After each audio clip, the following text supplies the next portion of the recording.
সকলকে রাধে রাধে। আশা করি আপনারা সবাই ভালো আছেন। গতকালকে আমি মালোপাড়া বারোয়ারি বাবা ধর্মরাজের মেলা এবং পুজো আপনাদের দেখিয়েছি এবং তার সাথে বাগদিপাড়ার ধর্মরাজেরও আপনাদের দর্শন করিয়েছি।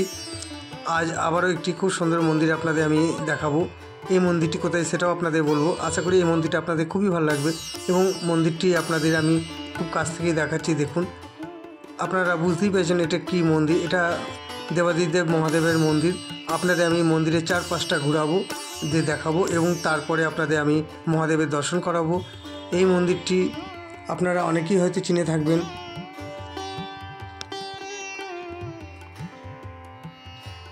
দেখতেই পাচ্ছেন মেন রোডের পাশেই এই মন্দিরটি।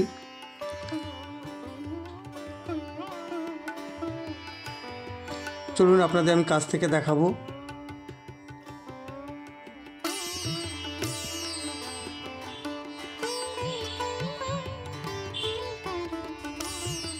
আর আমার ভিডিও আপনাদের কেমন লাগে অবশ্যই আপনারা কমেন্ট করবেন, আর লাইক শেয়ার তো আছেই।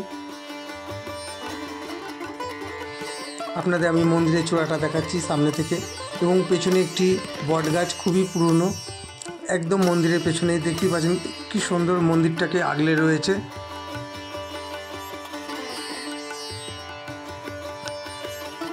আপনাদের আমি সামনে থেকে দেখাই ধ্বজটা।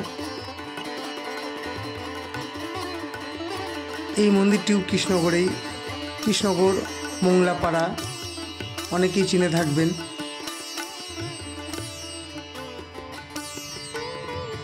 আরসি পাড়া পাশ দিয়ে আপনাদের চলে যেতে হবে। মোংলাপাড়ার মাঠটা পার করেই আপনার ডান হাতে কিছুটা গিয়ে এই মন্দিরটি। পারলে অবশ্যই ঘুরে আসবেন, ভালো লাগবে আপনাদের।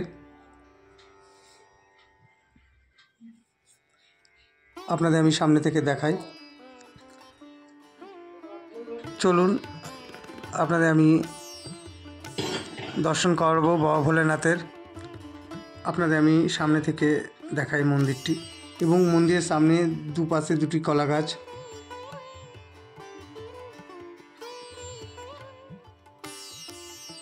এবং যে কোনো আমাদের অনুষ্ঠানে কলা গাছ তো দেওয়া হয় এবং মঙ্গল ঘটও থাকে, তার সাথে ডাব থাকে।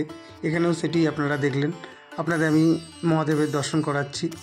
সামনে একটি খুবই সুন্দর ভোলেনাথের চিত্র রয়েছে, আর তারই সামনে দেবাদিদেব মহাদেবের একটি শিবলিঙ্গ আপনারা দর্শন করছেন। মন্দিরটি খুবই সুন্দর, ছোটোর ওপর। আপনাদের আমি সামনে থেকে দেখাই। সবাইকে রাধে রাধে। নতুন হয়ে থাকলে সাবস্ক্রাইব করতে ভুলবেন না।